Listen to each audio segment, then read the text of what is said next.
ইনশাআল্লাহ। যাই হোক, এই অবস্থায় আমরা আজকের এই অনুষ্ঠানের মূল পর্বে যাচ্ছি। কেন্দ্রীয় এবং জেলা মেহমানদের সেটাতে একটু জানাচ্ছি। আমাদের অনুষ্ঠানটি যখন জায়গায় চলতেছিল, আজকে যে অফিস আমরা বসতে পেরেছি, এটা আমাদের আজকে উদ্বোধন করা হলো, 7 উদ্বোধনের একটা অফিস। যাই হোক, এই পর্যায়ে সংক্ষিপ্ত আকারে বক্তব্য নিয়ে আসছেন ইসলামী ছাত্র আন্দোলন বাংলাদেশ মানিকগঞ্জ জেলা শাখার সম্মানিত বিপ্লবী সভাপতি বড়রা মিজানুর রহমান মুজাহিদ। السلام عليكم ورحمة الله وبركاته. نحمده ونصلي على رسوله الكريم أما بعد.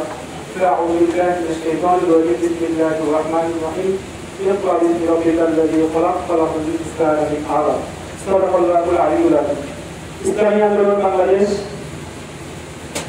সাতক্ষীরা এবং সদর 3 আসন প্রার্থী নির্বাচনে তৃণমূলের মতামত গ্রহণ অনুষ্ঠানে উপস্থিত আছেন ইসলামী আন্দোলনের কেন্দ্রীয় সচিব এবং ইসলামী আন্দোলন মানিকগঞ্জ জেলার শাখা নেতৃত্ব, আমার সামনে উপস্থিত ইসলামী আন্দোলন বাংলাদেশের একটা কর্মী বাহিনী সকলকে ইসলামী ছাত্র আন্দোলন বাংলাদেশ মানিকগঞ্জ জেলা শাখার পক্ষ থেকে আন্তরিক শুভেচ্ছা জানাই।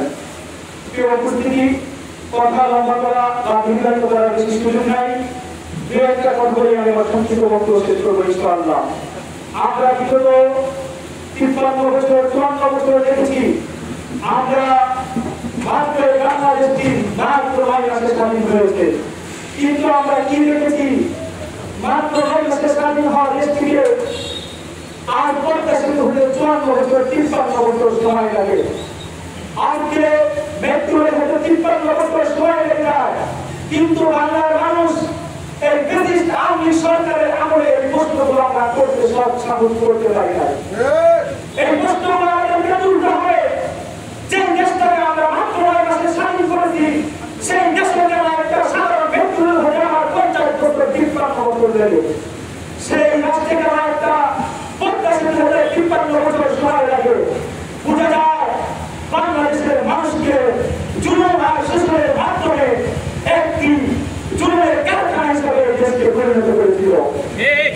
আল্লাহর রহমতে আমরা 5 তারিখে সেই জুলুম নির্যাতন থেকে মুক্তি পেয়েছি। আমাদের বঙ্গবন্ধু বীর সাহেব চন্দ্রনাথ ঘোষণা দিয়েছিলেন, ওই গুণভবন দখল করায় জনগণের জনগণ দখল করে দিয়েছে, বাংলাদেশ মুক্ত হয়েছে। কিন্তু আমরা এখনো মুক্ত হতে পারিনি। আমরা এখন দেখতে পাই 5 তারিখের আগে আমরা ভেবেছিলাম যদি আমরা স্বাধীন হই এই দেশে আর চাঁদাবাজি হবে না, টেন্ডারবাজি হবে না, কিন্তু আমরা 5 তারিখের পর কি দেখতে পেয়েছি?